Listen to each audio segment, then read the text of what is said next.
ഒരു താരത്തെ മനസ്സിൽ കണ്ട് തിരക്കഥയൊരുക്കുന്നതും ചിത്രം സ്ക്രീനിലെത്തുമ്പോൾ അതും മറ്റൊരു നായകനോ നായികയോ അഭിനയിക്കുന്നതുമൊക്കെ സിനിമാക്കാർക്കിടയിൽ സർവ്വസാധാരണമാണ്.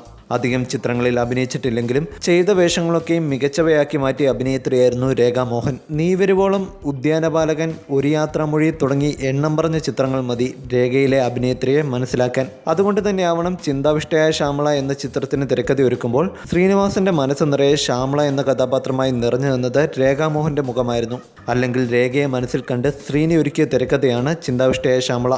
ഇക്കാര്യം രേഖയോടും ഭർത്താവ് മോഹനോടും ശ്രീനി പറയുകയും ചെയ്തിരുന്നു. ഇരുവർക്കും സമ്മതം. എന്നാൽ ചിത്രം തുടങ്ങുന്നതിനും ഒരു മാസം മുമ്പ് ശ്യാമളയായി ശ്രീനിവാസൻ സംഗീതയെ തീരുമാനിക്കുകയായിരുന്നു. ചിന്താവിഷ്ടയായ ശ്യാമളയെ അനശ്വരമാക്കിയതിന് സംഗീതയ്ക്ക് ആ വർഷത്തെ മികച്ച നടിക്കുള്ള സംസ്ഥാന പുരസ്കാരവും ലഭിച്ചു.